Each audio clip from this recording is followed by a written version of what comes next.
Alegria é alegria, as palavras têm energia. Com o nosso pensamento e com nossa imaginação, podemos materializar o sentido para as palavras. Participe dos nossos encontros, se inscreva e compartilhe nossa construção de conteúdos para a evolução humana.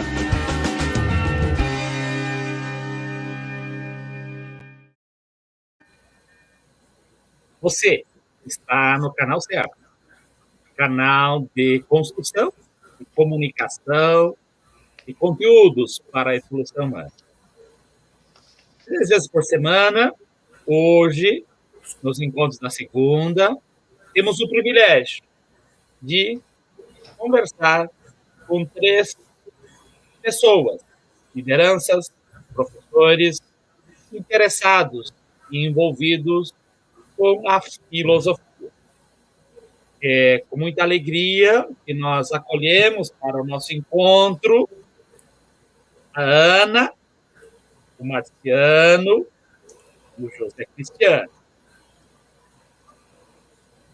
Em tempos desafiantes, em tempos difíceis, em que a humanidade está desafiada em lutar pela própria sobrevivência, individualmente e socialmente, estamos aí com marcas trágicas, muitas pessoas queridas, mais do que números, pessoas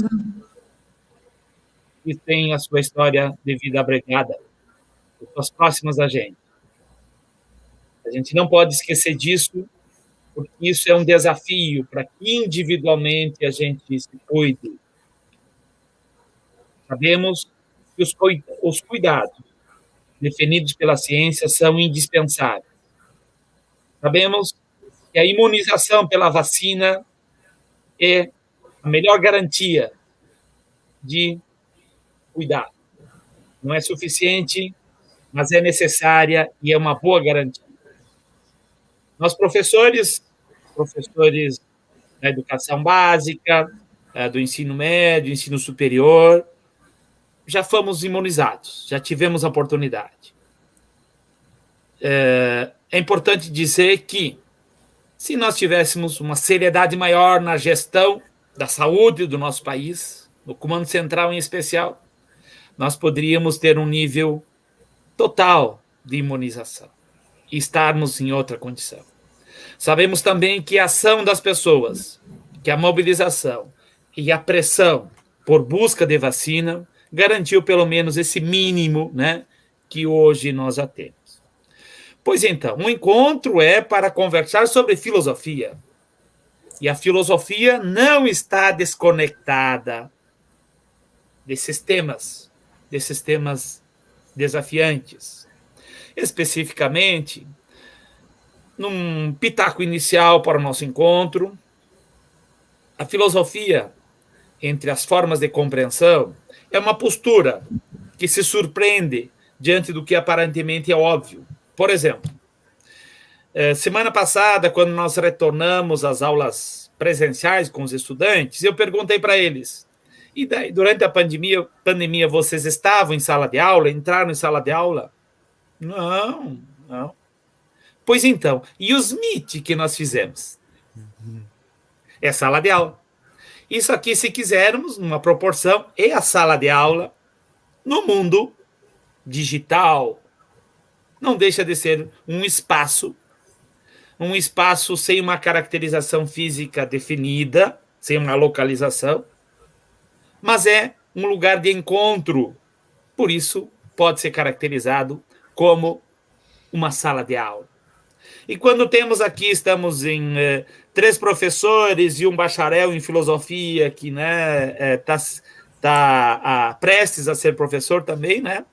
Dá para dizer muito tranquilamente que estamos aqui numa sala de aula digital. O importante é a gente parar para pensar, né?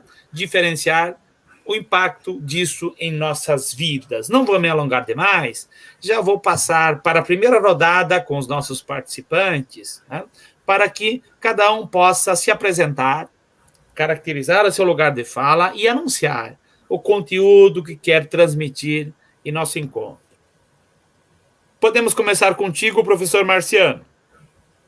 Podemos, como o professor Israel costuma dizer, alegria, alegria, alegria. As palavras têm poder, têm força. E é um prazer estar partilhando a palavra com vocês, com as pessoas que nos acompanham neste momento ao vivo e que nos vão acompanhar depois, quando assistirem esta transmissão.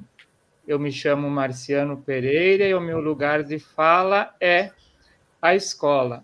É a sala de aula como um espaço que nos desafia a produzir conhecimento, a interagir com diferentes formas de conhecer. E o título desse encontro é muito ilustrativo. Filosofia no mundo digital é a realidade que nós estamos imersos hoje.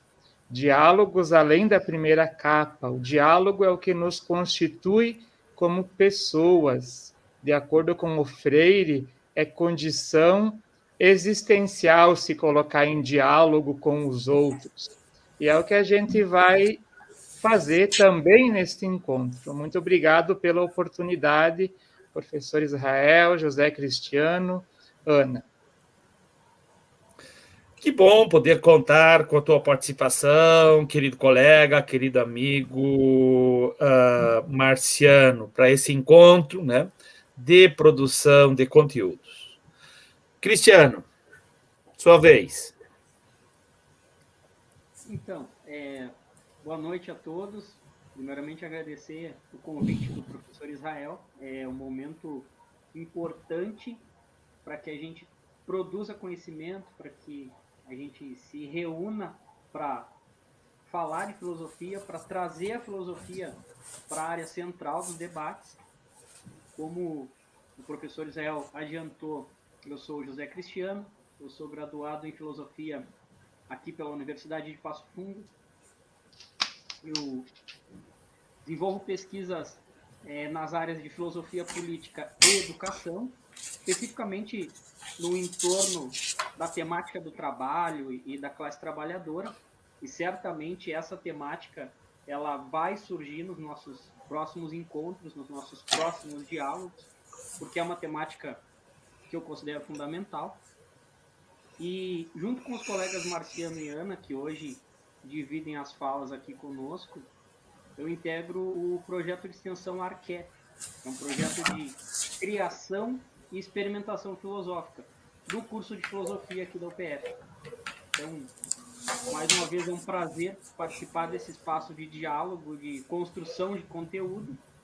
Fico muito grato pelo convite e, mais uma vez, agradeço o professor Israel e os demais camaradas aí que vão dividir as falas hoje comigo. Alegria, alegria. Vale reforçar algumas ideias. Marciano e Cristiano, que já usaram a palavra. Não somos nada sozinhos. Isso já é um conceito que dá para aprender muito, né? Que nós vimos aí num comportamento social, em especial pré-pandemia, e que alguns ainda não se deram conta, mas a pandemia é uma oportunidade de perceber, né, que a gente precisa cuidar do próprio corpo e cuidar das pessoas, né? Por quê? Porque a gente pode adoecer, né, quando a gente não se cuida na relação com os outros. Antes de passar a palavra, colega Ana, queremos agradecer aqui o Jonas, que está participando e registrando o seu comentário, elogiando o tema.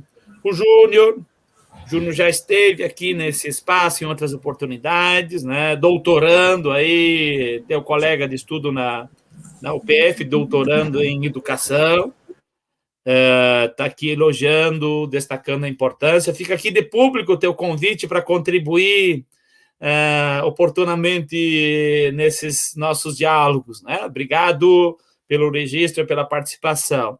Também a Sofia Zorzi Cujava, né, minha querida filha, que está aí nos prestigiando e é uma das responsáveis pela construção dos cards, né, que divulga os nossos encontros aqui. Muito bem, muito obrigado a todos que estão participando.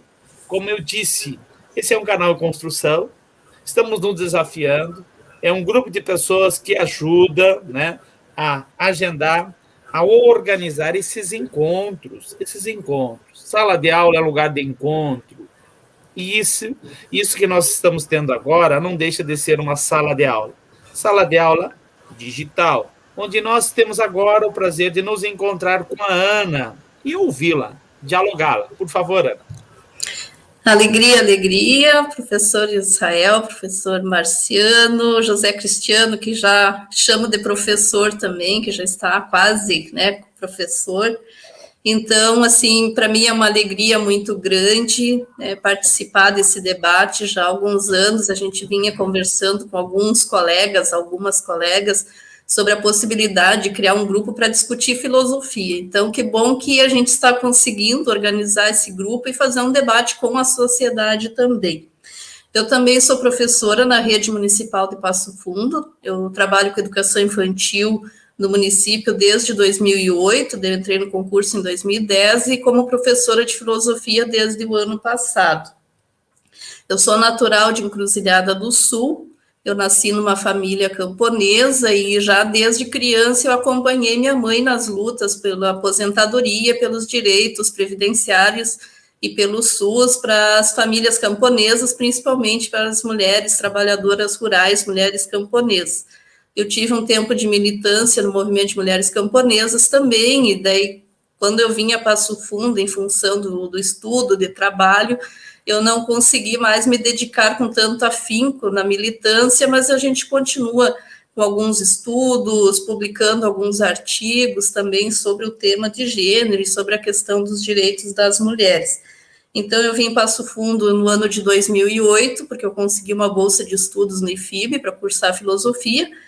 Eu cursei bacharelado, depois eu fiz a licenciatura em filosofia na UPF, de concluí em 2014, o mestrado em educação também na UPF, concluí no ano de 2017, fui colega do Júnior, que o professor Israel citou recentemente, e também sou especialista em direitos humanos e para a educação étnico-racial. E eu também tive militância já, a minha formação mais de trabalho em pastorais e tal, começou com a pastoral da juventude, já lá nos idos anos de 1990.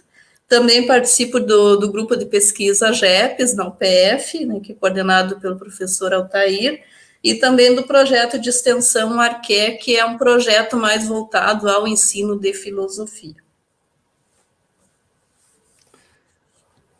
Maravilha, que vasto currículo, hein, colega Ana? Muito bem. Certamente esse espaço que seja uma oportunidade para que esse conhecimento, essa trajetória, esse currículo acadêmico chegue a mais pessoas. Reforçamos, portanto, as pessoas que estão aqui nos acompanhando. Você que está nos acompanhando agora pode fazer com que esse conteúdo chegue a mais pessoas. Filosofia não é algo inacessível, do mundo acadêmico, discussão abstrata apenas. Filosofia é uma oportunidade de ter uma leitura mais adequada do mundo onde a gente vive. Insisto isso com os estudantes, com os meus alunos, né? Precisamos ter uma boa descrição da realidade no qual nós estamos inseridos. Afinal de contas, quem não sabe onde está, ou não tem uma boa descrição de onde está, tem muito mais dificuldade de ser protagonista e ser sujeito de para onde quer ir. E a filosofia tem muito a contribuir para termos uma boa descrição de onde estamos. Que mundo é esse? Quais são esses desafios? Em especial esse, né, do mundo digital. Eu prefiro ficar com as vantagens, com os benefícios desse mundo digital, que já causou muito estrago social, muita desorientação, pessoas fechadas numa visão muito estreita. E a filosofia, sem demérito a outras áreas do conhecimento, nos dá essa possibilidade de uma visão um pouquinho mais ampla. A palavra está contigo, amigo Marciano. Obrigado, professor Israel. Isso mesmo, a filosofia é esta ciência humana que nos desperta para saber mais sobre o humano, a sua relação com o outro, a vida em sociedade. As tecnologias, as sempre novas tecnologias da informação e da comunicação, trouxeram muitos benefícios. Facilitam o contato dos humanos, facilitam o acesso a conhecimentos, a conteúdos, mas também tem o perigo da superficialidade, do saber que não é aprofundado, que não vai além da primeira capa. E é nesta perspectiva que se coloca o professor de filosofia, o educador em sentido geral, a elaborar junto dos seus estudantes uma compreensão crítica e criativa dessa realidade que nos desafia. Porque também no uso das ferramentas digitais nós precisamos fomentar conteúdos que nos humanizam. A educação precisa ser humanizada e humanizadora. Por isto não pode deixar de lado a perspectiva dialógica. Repito o que disse no início, mencionando Freire, o diálogo é o encontro entre os humanos mediatizados pelo mundo para designá-lo. Se ao dizer suas palavras, ao chamar ao mundo, os humanos o transformam, o diálogo impõe-se como o caminho pelo qual os humanos encontram o seu significado enquanto humanos. O diálogo é, pois, uma necessidade existencial. Isto no campo da filosofia, de todas as outras áreas do saber, isto no campo da vida. O diálogo que nos faz humanos, que nos humaniza, que nos caracteriza, é uma necessidade existencial. E que acontece também através das plataformas digitais. Nós estamos aqui em diálogo, nós quatro, mais as pessoas que estão nos assistindo, que podem interagir com comentários, que vão assistir depois e podem interagir também através das ferramentas do mundo digital. Que tudo isso nos coloque em relação, em contato dialógico uns com os outros. É imperativo que a gente esteja conectado, esteja em rede. Penso que para início de conversa eu deixo essa colocação. Até que ponto a gente está conectado um ao outro? Até que ponto a gente está em rede dentro desse mundo digital? Visto que isso constitui a nossa identidade, como a Ana também sempre costuma dizer e vai aprofundar depois. Bem, muito obrigado pela importante contribuição e reflexão, professor Marciano. Muito necessário parar para refletir que uma rede, esse mundo em rede que vem antes da pandemia, nos dá a possibilidade de estarmos conectados, né? De nos conectarmos, de pensarmos o que nos aproxima, o que nos torna humanos. Quem é o ser humano? A grande pergunta da filosofia. Não é porque ela é complexa e que não tem uma resposta definitiva que devemos nos descuidar com essa pergunta. Quem é o ser humano? Ele está limitado ao próprio corpo? Nós, que estudamos filosofia, temos certeza que não, né?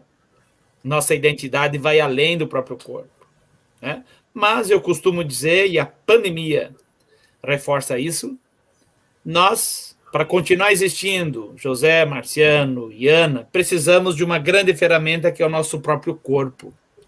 E o ser de cada um de nós é responsável por cuidar do próprio corpo. Do ponto de vista físico, da alimentação, do ponto de vista psicológico, do que alimenta a nossa mente. E aí nós vamos para um mundo complexo, de discussão inacabada, que não conclui, mas tem um básico de parar e refletir o que nos torna humanos, o que devemos fazer para continuar evoluindo enquanto seres humanos. para não nos tornarmos meramente desumanos, né? Uma máquina, por exemplo, né?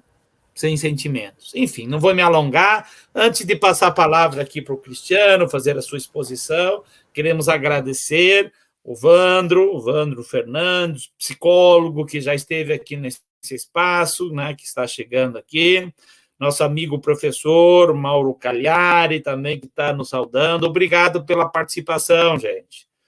José Cristiano, contigo. Bom, refletindo sobre o que o Marciano trouxe e sobre qual é a proposta desse encontro, eu penso que é importante a gente refletir, fazer uma breve reflexão histórica de como chegamos até aqui, como chegamos até essa era digital que nos possibilita esse encontro, nos possibilita essa criação de conteúdos no mundo digital. E eu refleti sobre isso hoje à tarde e fiz uma breve pesquisa e eu me dei conta que a era digital, que também é chamada de era da informação, ou alguns ainda chamam de era tecnológica, é um período que ele começa, um período de tempo que começa logo após a era industrial. Essa era digital, ela pegou um impulso com os avanços tecnológicos trazidos lá da primeira Revolução Industrial, que começou no final do século XX. E, de certa forma, ela tratou de otimizar os fluxos de informações e de produzir tecnologias. E esses fluxos de informações e essas novas tecnologias, eles mudaram de forma significativa a nossa maneira de pensar, a nossa maneira de se comunicar e, principalmente, a nossa maneira de trabalhar, seja enquanto professores ou enquanto outras profissões. E como se deu essa mudança da era industrial para a era digital?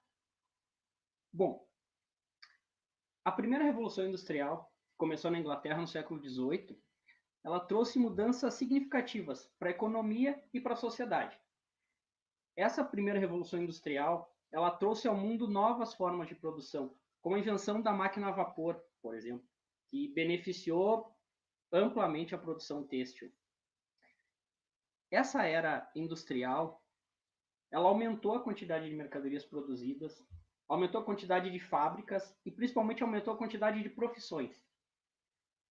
A Ana falou antes de uma produção rural, de uma que trabalhava em uma agricultura familiar, e isso me trouxe também que foi nessa era industrial que a mecanização passou a existir e essa mecanização foi levada para as atividades agrícolas.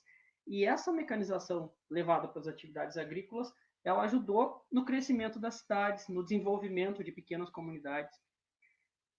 E ainda aliado a isso, essa era industrial, ela criou ferrovias, que aumentou significativamente a circulação de mercadorias, que agilizou o processo. Então, a primeira Revolução Industrial nos trouxe mudanças muito significativas, como eu disse, para a economia e para a sociedade. No andar histórico, nós tivemos uma segunda Revolução Industrial, que ocorreu ali em meados do século XIX, século XX, e essa, sim, foi um marco que representou uma quantidade maior de inventos produzidos e comercializados. E essa quantidade maior de inventos produzidos e comercializados, eles trouxeram diversas comodidades para nós. Que tipo de comodidades? Bom, podemos pensar que a segunda Revolução Industrial nos trouxe automóveis, nos trouxe o invento do rádio, posteriormente o invento da televisão. E aí, refletindo sobre a primeira Revolução Industrial e também sobre a segunda Revolução Industrial, nós chegamos na terceira Revolução Industrial, que essa sim, ocorrida a partir do final de... A economia internacional, podemos colocar dessa forma, ela passou por várias transformações. E essas várias transformações, elas têm três bases, assim, que são os avanços resultantes de integração de ciência, produção e tecnologia. Eu estou fazendo esse recorte para que a gente entenda que, a partir dessa revolução industrial, com o advento da robótica, por exemplo, a gente continuou evoluindo, continuou caminhando e temos a chegada do computador e a chegada da internet. O computador e a internet são marcos dessa terceira revolução industrial. E esses marcos, eles vão, a partir desse momento, determinar de forma muito significativa a evolução e principalmente a forma de se comunicar da sociedade como um todo. Nesse momento histórico da terceira revolução industrial, nós tivemos uma mudança nos modelos de trabalho, uma mudança nas cadeias de produção industrial e principalmente uma mudança no nosso cotidiano, uma vez que esses produtos que são resultantes dessa terceira revolução industrial, eles trouxeram mais agilidade para as nossas vidas e principalmente mais conforto. Então, o conforto e a agilidade possibilitados com o advento dessa terceira revolução industrial, ele se apresenta para as nossas vidas de uma forma em que a gente não consegue retroceder. Ou seja, a gente, a partir desse momento, só vai evoluir, vai ficar cada vez mais dependente desses novos modelos, dessa nova possibilidade. E se nessa terceira revolução industrial, que a gente pode dizer que ocorreu uma massificação de produtos e serviços, nós temos logo em seguida uma quarta revolução industrial. E essa quarta revolução industrial, ela é marcada pela personalização. Então, para a gente entender, nós temos 3 revoluções industriais que nos possibilitam novos produtos, novos serviços, e esses novos produtos e novos serviços, eles determinam mais conforto e mais agilidade para a nossa vida, nos trazem isso, nos proporcionam isso. Nós temos, a partir desse momento, uma quarta revolução industrial, que eu identifico como era da personalização. E por que era da personalização? Porque hoje tudo é pessoal, tudo é personalizado. Por exemplo, a gente não precisa mais ler os mesmos jornais que todo mundo lê. Eu não preciso mais ler o jornal que o Marciano lê, ou que a Ana lê. Eu posso ler um jornal que atende às minhas necessidades de informação. É um jornal personalizado. Ainda, eu não preciso, quando penso em, eu vou comer algo diferente, eu não preciso me limitar a um pedido de pizza, por exemplo. Eu posso escolher um conteúdo que me agrada, acessando um aplicativo específico, e dentro desse aplicativo eu identificar nos vários cardápios possíveis aquele momento. Isso é pessoal, isso é personalização, isso é um atendimento que vai direto às necessidades do indivíduo. Então, a massificação dos produtos ocorrida na terceira revolução industrial, que é um resultante das revoluções industriais anteriores, ela se transforma para um atendimento de produtos personalizados. Essa fase, essa nova fase, então, de revolução industrial, da dita quarta revolução industrial, além de personalizar produtos, além de personalizar desejos, ela promove algo que é fundamental e revolucionário, que é conectar pessoas, encurtar distâncias e, principalmente, possibilitar novas descobertas. E essa conexão de pessoas, esse encurtamento de distâncias, essas novas descobertas, elas podem ser usadas de forma adequada, e aí eu me filio ao que o professor Israel disse no início, eu prefiro ficar com a parte positiva da era da informação, prefiro ficar com a parte positiva desse encurtamento de distâncias, dessa conexão de pessoas, dessas novas possibilidades que a quarta revolução industrial nos traz, porque aí nós temos uma possibilidade de transformação de vidas. seja pela transmissão de conhecimentos, seja pela aquisição de conhecimentos, seja pela troca de experiências, que é isso que a gente vem fazendo nesse espaço, nesse canal. Então, essa possibilidade de pessoas conectadas, de distâncias encurtadas, ela sendo bem conduzida, ela vai chegar a uma resultante de revolução de sistemas e principalmente de transformação de vidas e de transformação de cotidianos. Com essa quarta revolução industrial que eu venho trazendo, surgiu um novo conceito. Esse novo conceito é chamado de Indústria 4.0. E muitos de vocês que estão ouvindo, seja nesse momento ou em outro momento, essa minha fala, já deve ter ouvido falar da Indústria 4.0. E essa Indústria 4.0 nada mais é do que a indústria advinda da quarta revolução industrial, que usa as inovações tecnológicas, como a inteligência artificial, por exemplo, para automatizar e customizar processos. O que é customizar processos? Como eu disse anteriormente, é pessoalizar. É um atendimento personalizado do desejo do indivíduo. Bueno, explicado brevemente essa evolução de primeira, segunda, terceira e quarta revolução industrial, a pergunta é, e a era digital? Porque eu disse lá no início que iria fazer um pequeno recorte histórico da era industrial para chegar na era digital. Bom, a era digital ela começa com a terceira revolução industrial. A partir da terceira revolução industrial, e lembrando que a terceira revolução industrial é aquela que ocorre a massificação dos produtos, ela começa nesse momento, só que ela não se limita a isso. Ela inicia e continua na terceira, agora na quarta revolução industrial, e em outras que possam vir futuramente, essa era digital ela persiste. E essa era digital representa uma verdadeira revolução no acesso à informação, na forma como interagimos e principalmente na forma como nos comunicamos. Prova disso é o que a gente vem fazendo agora. Essa troca, esse diálogo, esse momento em que nós estamos separados fisicamente, mas conectados através de um sistema.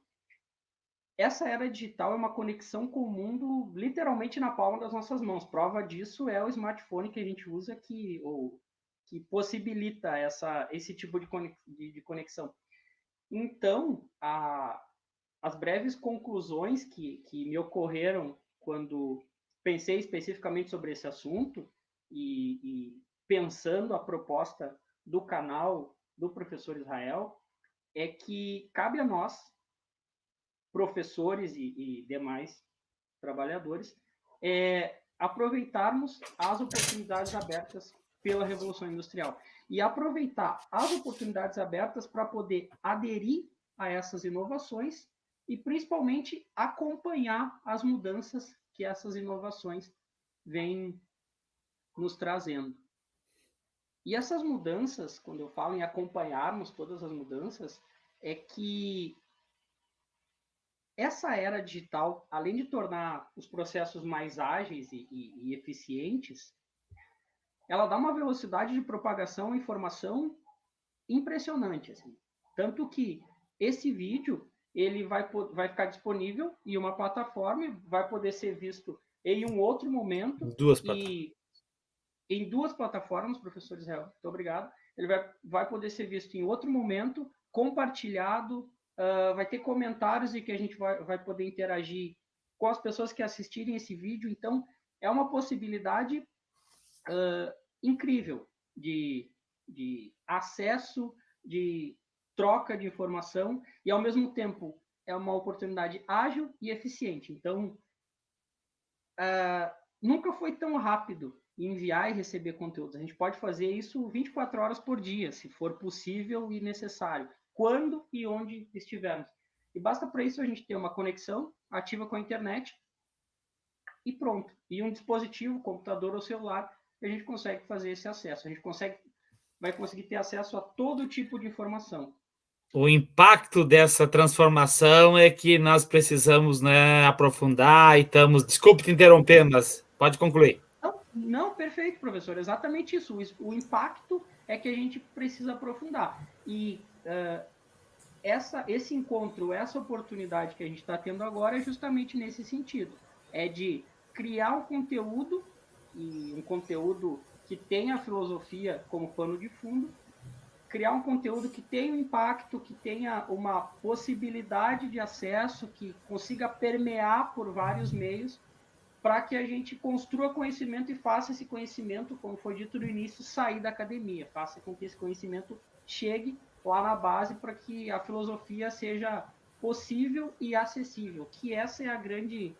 Eu acho que essa é a nossa grande missão enquanto profissionais de filosofia e professores de filosofia, é produzir conteúdo que seja possível,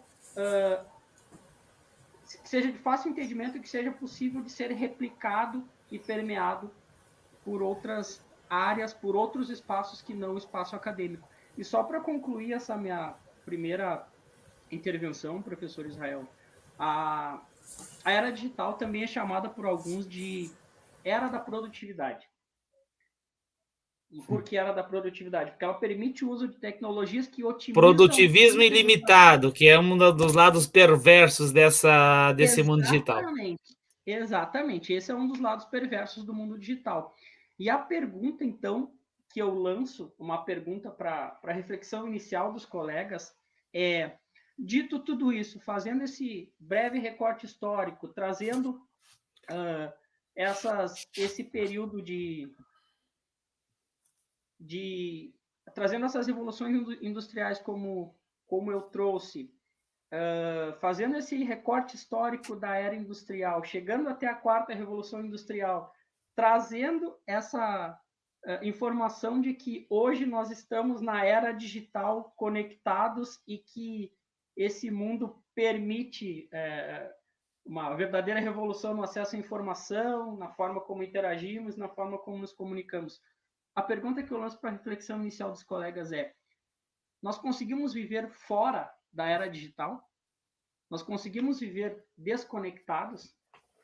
E, lançada essa pergunta, na minha próxima intervenção eu trago à luz algumas reflexões sobre isso, obviamente não com respostas fechadas, porque a proposta da filosofia não é essa, e sim promover o diálogo, instigar o pensamento crítico, e eu acho que é um pouco isso a nossa tarefa nesse momento e nesse espaço concedido pelo professor Israel. Ótimo, excelente reconstrução. Precisamos ter uma noção mínima, uma reconstrução básica, né, da nossa história, de como chegamos aonde estamos, e reconhecer todo o esforço que foi feito para que a gente chegasse, eu vou dizer, nessa maravilha que permite o nosso encontro. Eu não me canso também de reforçar, e aí talvez já começando a interagir com as observações do Júnior, que relata as dificuldades que a humanidade está vivendo hoje, os horrores do quê? Da falta de humanidade, da falta do básico, da desvalorização do próprio conhecimento, desvalorização da ciência. E isso está sendo acentuado pelas redes sociais, né? E as pessoas se protegendo do jeito individual, né? Se desconectando do próprio mundo, né? Penso que é importante destacar, e eu tenho reforçado essa visão, podemos sim apostar na evolução humana e podemos usar o mundo digital como uma ferramenta. Podemos. Acho que temos que nos esforçar para isso. Está sendo mal usado, já foi mal usado por muita gente e continuará sendo mal usado. Mas nós precisamos fazer essa disputa e utilizar para o bem. O ano passado, quando a gente foi inserido nesse mundo profissionalmente, não era escolha. Eu resistia ainda às redes sociais, mas não teve escolha. Ou você trabalha ou não trabalha, ou você continua como professor utilizando isso, ou você está fora. Não teve escolha. E dá para fazer bom uso. Mas é importante perceber que nós estamos, desde o século passado, finalzinho do século, Zygmunt Bauman, por exemplo, dizia que nós estávamos numa mudança de época. Eu escrevi ano passado, estamos na culminância de uma mudança profunda. É quando você vê reportagens, né? Londres, o pessoal está saindo de Londres e indo para o interior da Inglaterra, saindo dos grandes centros. Eu mesmo. Hoje estou aqui no interior de Ernestina. Não estou, né, em Passo Fundo, onde que teria que estar se tivesse o trabalho presencial. As pessoas falam, desculpe estar me colocando como exemplo, mas é essa mudança. Essa mudança, colegas, é uma mudança de visão de mundo do ser humano com a natureza. Né? Da relação com os recursos naturais. Isso precisa ser pensado. Precisa ser pensado esse conceito, né? A evolução humana passa por uma nova forma de compreender a nossa relação com a natureza. Passa também por reconhecer que esse lado perverso do mundo digital, que é o produtivismo ilimitado, que adoece, né? Produtivismo e consumismo ilimitado é um lado perverso que nós devemos evitar. Enfim, muitos são os conceitos simples que nós sentimos na pele, né? Que podem ser refletidos e darão conteúdo para inúmeros outros encontros. Me alonguei um pouquinho nessa observação, né? Mas passo a palavra para você, querida colega Ana, para que você contribua com a tua reflexão. A proposta de hoje, a gente abriu um debate, um diálogo, né? Então, acho que a gente também não tem intenção de esgotar o tema, então a proposta é trazer algumas provocações. Quando o professor Israel convidou e acenou essa possibilidade da gente fazer esse trabalho, essa discussão filosófica aqui, através desse canal, eu fiquei pensando lá no Sócrates, quando dizia que a filosofia é como um mosquito, né? Então, acho que ele me inquietou, me fez refletir, inclusive, a própria prática docente, meu trabalho de professora. E é interessante porque, assim, relatando a experiência do nosso grupo, o Marciano foi meu colega no IFIB, desde que eu vim a Passo Fundo, foi um dos primeiros amigos, primeira pessoa, assim, com quem eu passei a conviver aqui em Passo Fundo, porque eu não conhecia praticamente ninguém aqui em Passo Fundo quando eu vim para cá. O professor Israel também eu conheci, porque ele trabalhava ali na IMED, que era junto do IFIB e tal, das lutas pela moradia também, mas o José Cristiano nos conhecemos apenas por esse recurso digital, né? Nós não nos conhecemos pessoalmente, acredito que nem o Marciano, nem o professor Israel conheçam o José Cristiano, nem ele nos conheça, né? Então, já tivemos altos papos filosóficos, o José Cristiano está pronto para um estágio que não iniciou ainda, né, nas minhas turmas, em função, né, de todo esse distanciamento ainda necessário, mas, assim, quanto a gente já fez de reflexões filosóficas, seja no grupo, né, no Arqué, com a professora Cíntia, na disciplina de estágio, quanto em outros momentos lá, surge uma inquietação, vamos fazer um Meet, uma chamada no WhatsApp, enfim, a gente conversa através desse canal. Mas quando eu falei da inquietação também, eu retomo a fala do professor Israel, porque quando a gente cursou filosofia, e o Marciano, o José Cristiano já entrou numa outra era, a gente pensava a filosofia como um espaço do diálogo, de fazer aqueles círculos na sala de aula, dialogar, educação para o pensar, incentivar as crianças, adolescentes a elaborar pensamentos, argumentos bem estruturados, enfim, justificar, argumentar sobre as suas respostas, seus pontos de vista. E, de repente, a gente se vê, né, diante apenas de um recurso digital para continuar as aulas de filosofia. E daí, como que a gente faz? Inicialmente vem a resistência, porque de primeiro momento parece ser quase impossível a gente utilizar esse recurso para continuar as aulas de filosofia, pensar um diálogo.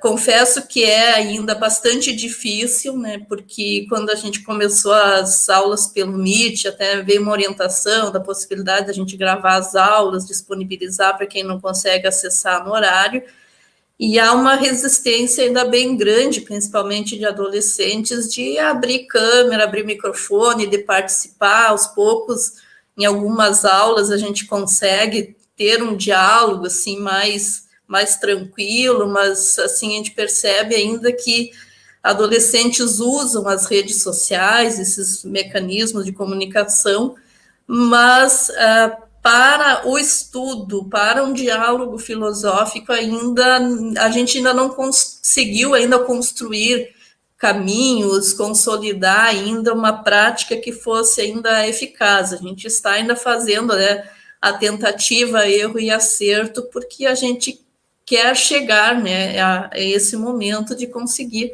fazer uma chamada, né, pelo Meet, enfim, usar um canal de comunicação para a gente fazer um diálogo filosófico.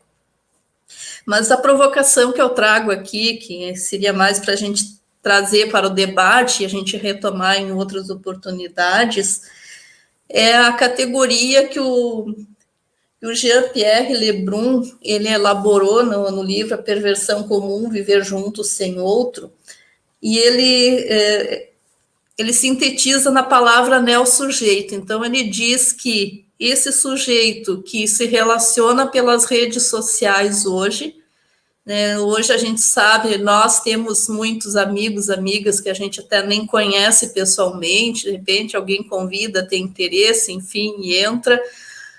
Adolescentes, a minha impressão, jovens, adolescentes, essa cultura, esse universo cultural, ele é bem mais presente, que tem 2, 3, 5 mil amigos numa rede social, mas que muitas vezes não se conhece, né? Que tipo de relação se estabelece nesses grupos de amizades que se cria nas redes sociais, né? Então, a pergunta que eu trago, a provocação, né, que o Lebrun traz também, porque a gente conversava outro dia, eu ainda não escrevi sobre esse tema, já escrevi artigos, tenho capítulos de livro publicados já, mas não escrevi sobre esse tema, ainda estou me embasando em outro autor, né? Então, que ideia de ser humano? Como que eu me constituo enquanto pessoa, enquanto ser humano, enquanto sujeito, numa relação virtual que muitas vezes ela não é consolidada, que o professor Israel falava, nós continuamos sendo um corpo, nós continuamos vivendo, estando no mundo, nos relacionando enquanto corpo. Então, como é que essa relação transcendental, que a gente se relaciona sem ter esse contato físico, próximo, esse olho no olho, que concepção de nós, de coletividade, a gente constrói a partir dessas relações? Mas eu não estou questionando isso no sentido de dizer que isso é negativo. Não, nós temos possibilidades. Então, a nossa inquietação, o que nós queremos nesse espaço é dizer como que nós vamos aproveitar esse recurso, esse espaço para filosofar.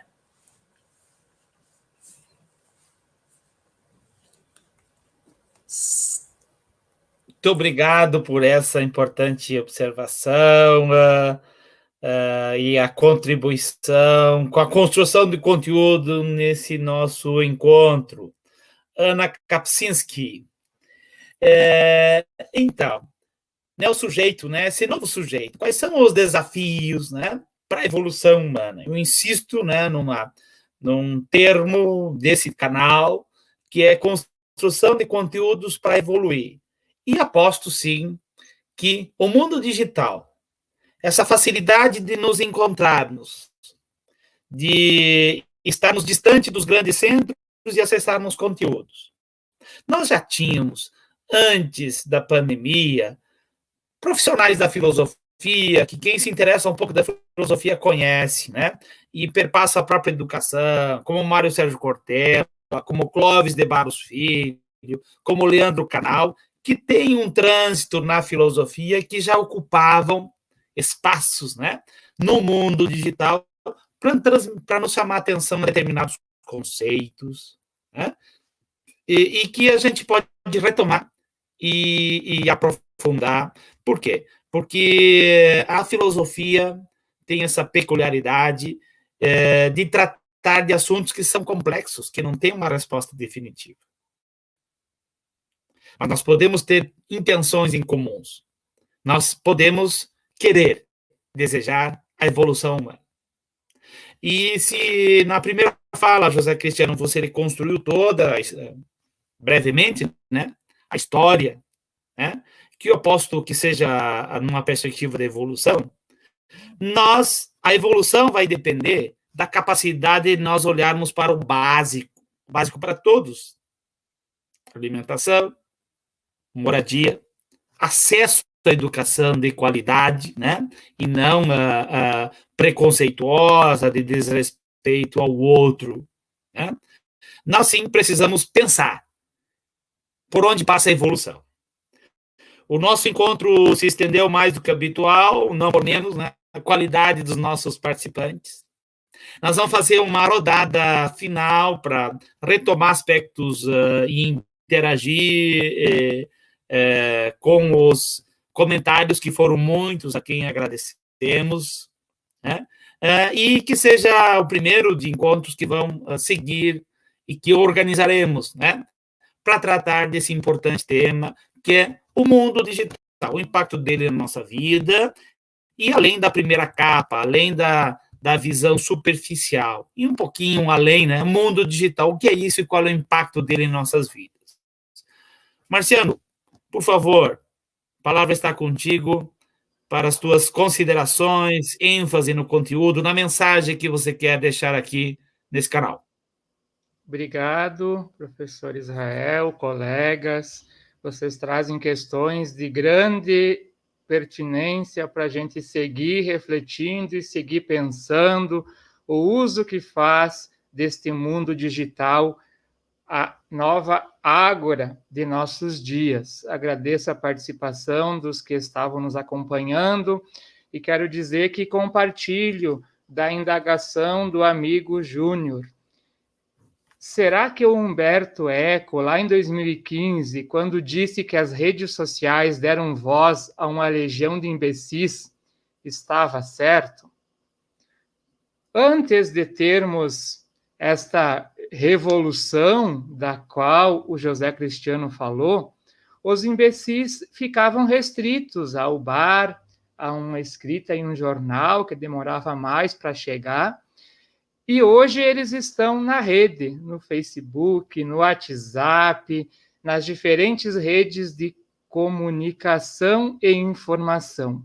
E, por vezes, carecemos de um olhar crítico, de um olhar aprofundado, de um olhar além da capa para o que estes imbecis dizem, que destitui muito de nossa humanidade, de nossa condição humana, porque viola os direitos humanos, porque dissemina o preconceito, porque chega a ser violento.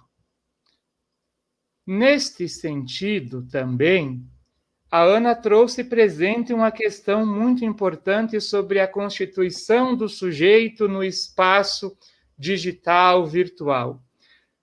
Será que a gente pode chamar de relação toda a conexão que estabelece com o outro nesse espaço digital?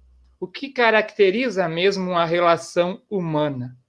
Será que nós estamos conectados ao outro ser humano que está do outro lado, com a sua história, ou nós estamos desconectados deste humano? Nesse sentido, tem um texto publicado lá no site do Ney, chamado Desconectados em Rede, onde eu faço um ensaio sobre essa situação, trazendo presente estas questões, o quanto nós nos fazemos humanos nas relações que tecemos neste universo digital. Para finalizar, eu quero trazer presente uma fala de um pensador, de um líder religioso que eu admiro bastante, que é o Papa Francisco. Ele diz que a rede social não seja um lugar de alienação, que seja um lugar concreto. um espaço rico em humanidade. Isso se faz com diálogo, com interações, com construções humanas e humanizadoras. É neste sentido que deixo o meu desejo e meu voto de mais encontros, de mais reflexões, aonde estas perguntas, essas colocações de hoje possam se ampliar e serem aprofundadas além da primeira capa. Muito obrigado. Nós é que agradecemos profunda e emocionadamente, Marciano. E acho que esse recorte que você nos traz aí, ele é visível, né? É visível, retomando esse grande pensador Humberto Eco, né? Sim, né? Nós seres humanos temos várias camadas, temos a camada do instinto, do egoísmo, né? E precisamos evoluir. Né? Evoluir é, como diz aqui, já foi dito em outras épocas, né? Já foi dito pelo Sócrates, né? Um dos pais da filosofia, né? A importância de examinar a nossa vida, né? De nos encontrarmos nas relações com os outros, para além do egocentrismo, né? Violento, desumano, instintivo. Obrigado mais uma vez, Marciano. A palavra está contigo agora, José Cristiano, para as suas considerações finais. Então, professor Israel, agradecer mais uma vez pela oportunidade. E, sim, quando eu fiz aquele breve recorte histórico, era exatamente com esse intuito que foi captado muito bem pelo senhor. Era no intuito de identificar a evolução, identificar que estamos evoluindo. O ponto agora, o passo agora, a toada agora é sabermos para onde vamos com essa evolução. Ou ainda, como fazer melhor uso dessas ferramentas que a evolução nos propõe. E a minha fala final, ela vai permear um pouco sobre essas diversas oportunidades de diálogo do mundo digital. Obviamente, isso vai ser conteúdo para próximos encontros, e já me coloco à disposição, inclusive, para colaborar na medida do possível e de forma menor, tendo em vista os outros dois colegas aí, a Ana e o Marciano. O mundo digital, ele vem transformando o nosso modo de viver. Essa era digital, ela influencia pessoas, ela influencia atividades, influencia profissões, relacionamentos, e hoje nós somos todos conectados de alguma forma. Nós estamos conectados de alguma forma, seja por aplicativo de mensagem, seja pelas redes sociais, seja nos pedidos, como eu disse antes, de aplicativo que atendem entrega de alimentos, entrega de refeições. A conectividade ela está presente na nossa vida e, inclusive, gera uma certa dependência dessa tecnologia. E essa dependência a gente pode refletir no próximo encontro. Qual é o nosso nível de dependência da tecnologia? E aí eu trago a pergunta anterior. É possível, a reflexão que eu lancei anteriormente, é possível viver fora dessa era digital, de forma desconectada? Trazendo para o campo das relações de trabalho, que é uma temática que eu tenho certa leitura, nas relações de trabalho não é diferente. Todas as mudanças que acompanham a era digital também influenciam no mercado de trabalho. Passaram a surgir, aí nós temos uma temática que está muito em voga agora, que é a uberização do trabalho, que também a gente pode discutir em uma outra oportunidade. Profissões são modificadas, ocorre a substituição de trabalhadores por máquinas ou por robôs, por exemplo, e a verdade, enquanto isso acontece, cresce o número de oportunidades para se trabalhar sem sair de casa, nos ditos trabalhos online, que agora, em função da pandemia, isso é amplamente difundido. Eu entendo que a verdade é que nós, enquanto profissionais da educação, nós precisamos estar cada vez mais atentos a esse novo cenário, a essa nova era digital, que é um cenário voraz, sim, e que sim, cobra novas habilidades e novas competências constantemente. Essas novas habilidades, essas novas competências, elas vêm sendo cobradas constantemente. Esse cenário da era digital, ele exige agilidade, criatividade, multidisciplinaridade, que é um outro termo que está muito em voga nesse momento, para resolver os problemas. E trazendo para o campo da educação, essas habilidades nós não aprendemos na academia. E não tendo aprendido na academia e em virtude da pandemia, nós precisamos aprender em tempo recorde. A Ana e o Marciano são provas disso. Nós precisamos aprender em tempo recorde como lidar com essas ferramentas e como aplicar isso no cotidiano do professor. E esse é o nosso desafio atual. Eu penso que nesse momento o nosso desafio enquanto educador, enquanto profissionais de educação é saber lidar com as novas ferramentas, com as novas máquinas, com as novas tecnologias, ficando em condições de usufruir com todas as vantagens, com todas as possibilidades que o mundo digital oferece. Eu volto a dizer, eu sou um entusiasta do mundo digital. Eu penso que as ferramentas, elas têm um lado positivo muito grande e que a gente precisa saber identificar essas possibilidades e, uma vez identificadas, colher o que nós temos de bom dentro do que nos é oferecido. Eu penso que é importante termos em mente que a tecnologia ela é implacável, assim, e que cabe a nós a inserção nesse mundo digital da melhor forma possível. Eu penso que nós, enquanto educadores, devemos procurar uma inserção no mundo digital com maestria, assim. E eu entendo que é para isso também que esse nosso diálogo pretende contribuir. Para finalizar, professor Israel, eu li recentemente um filósofo, pesquisador da área de filosofia da ciência e professor aqui da Universidade Federal de Santa Catarina, o professor Alberto Cupani. O professor Alberto Cupani é um argentino radicado no Brasil, e ele disse que é fundamental reconhecermos a tecnologia como dimensão. Então, esse recorte histórico, breve recorte histórico que eu trouxe, ele é fundamental para a gente entender a nossa evolução, mas nesse momento, com o advento da tecnologia, ela não faz parte somente de uma evolução histórica, e sim, ela passou a fazer parte, passou a existir como uma dimensão da vida humana. E, sendo assim, nós não conseguimos nos desfazer dessa tecnologia. Ela está presente e, como eu disse anteriormente, a gente precisa entender isso, compreender essas ferramentas para poder fazer o melhor uso possível disso. Para finalizar, eu tenho certeza que nada substitui o professor.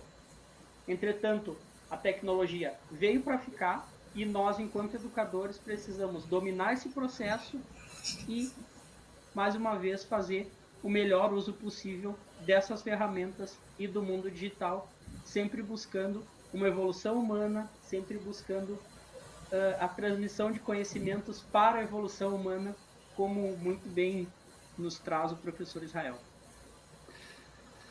Muito bem, muitíssimo obrigado. Você colocou uma questão central na primeira intervenção e respondeu.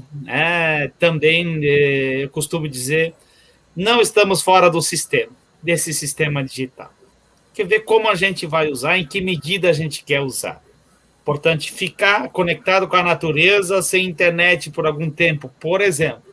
Mas viver sem uso dessa ferramenta, né? Você acabou descrevendo aí uma, né? É quase que impossível hoje você estar, né, inserido socialmente e não fazer uso dessa ferramenta fundamental que é a internet. E sim, o isolamento sanitário nos impôs isso, como eu falei, né, no ano passado, que é o teletrabalho, né? Teletrabalho, não, impossível, né, não usar. Bom, e aí podemos ficar com os benefícios, né? Os benefícios são muitos, inclusive o acesso de conteúdo, esse é um aspecto a ser percebido, né? Para isso precisa de organização, disciplina, precisa do professor e de educação. Ana, por favor, a palavra está contigo. Então, agradecer, professor Israel, o convite, essa oportunidade, essa partilha também com o Marciano e com o José Cristiano, é sempre muito bom conversar com vocês, e a gente precisa desses espaços também para realimentar a nossa esperança, para esperançar, como o Marciano repete, né, referindo a Paulo Freire. Então, eu só queria trazer duas questões, assim, bem importantes que eu penso nesse momento. Como foi falado, né, por vocês, a tecnologia veio e ela vai continuar na educação mesmo. A gente sabe que depois do retorno às aulas presenciais, a gente vai continuar usando. Eu penso que isso tem o seu lado positivo também, né, porque a gente pode disponibilizar mais conteúdos. Né, essa experiência nos permitiu democratizar o conhecimento também, porque antes a gente queria fazer um curso, participar de uma palestra, a gente precisava se deslocar, se inscrever no evento, e hoje a gente tem, né, na palma da nossa mão e num telefone celular, a gente tem acesso, né, a cursos, a conteúdos muito bons, e vamos também usar esse espaço para a filosofia. Então, como o Marciano colocava, né, a gente precisa aprender a dialogar. Então, o que a gente faz nas redes sociais? Será que a gente dialoga, a gente se relaciona? Ou a gente se preocupa muito mais em ter curtidas, em ter pessoas que nos seguem, porque isso nos dá prestígio, né? Então, o que a gente quer? Como que a gente vai utilizar essa ferramenta como potencializadora do diálogo, que é essencial à filosofia? E apesar de todo esse avanço, né, da comunicação, de tudo que a tecnologia nos trouxe de bom também, de qualidade de vida, na filosofia a gente estuda que a gente só se constitui enquanto ser humano na relação com outras pessoas, né, com o outro, com a outra, com outrem, com outras pessoas, na relação. Então, a gente não pode perder de vista essa dimensão da relação humana, do cuidado com o outro, como o professor Israel falava antes, né? Desde a questão da moradia, da alimentação, essas condições de dignidade da vida humana, isso a gente não pode perder de vista, né? Então, por mais que a gente tenha evoluído, que a tecnologia, as redes sociais, né, a comunicação, a democratização da comunicação nos permitiu alçar esses voos, a gente não pode perder de vista, então, que nós somos seres humanos e nós só nos constituímos enquanto seres humanos na relação com as pessoas. Então, muito obrigado mais uma vez. O mosquitinho socrático, né, ele continua unindo e vamos continuar filosofando. Obrigada por essa oportunidade, por esse espaço de diálogo. Muito obrigado a você, colega Ana, por participar, ajudar a construir este encontro. Muito importante, né? Apesar de estarmos aqui passando uma mensagem otimista, eu particularmente me permito, mesmo que seja por uma opção de fé, ser acompanhado pelo entusiasmo, pela esperança, pelo entusiasmo. Não sem, como colocou aqui o Júnior, né, muito bem, sem perceber o quanto nós temos que evoluir em coisas básicas, né? Hoje nós temos tecnologia de sobra para que as pessoas tenham acesso à alimentação. Temos tecnologia de sobra para que as pessoas tenham, além de um abrigo, de uma casa, né? Que é uma questão elementar da nossa origem, né, José Cristiano, né? Casa com conforto mínimo, né? Então, nós não podemos nos distanciar dessas inter-relações de aspectos que permitem, né, o nosso bem-estar enquanto seres humanos, né? E também nos diferencia dos animais, né? No sentido de que a gente não precisa estar apenas, né, buscando a segurança de ter comida amanhã. Que isso seja socialmente assegurado. E isso é possível. Obrigado mais uma vez a todos, a todas que nos acompanharam, a Ângela aqui que elogiou o vosso conteúdo, a vossa participação, a Ana, Marciano e José. E estaremos aqui novamente, né, em novos encontros, tratando desses temas relevantes para a evolução humana. Seguimos. Alegria, alegria, as palavras têm energia. Com o nosso pensamento e com nossa imaginação, podemos materializar o sentido para as palavras. Participe dos nossos encontros, se inscreva e compartilhe nossa construção de conteúdos para a evolução humana.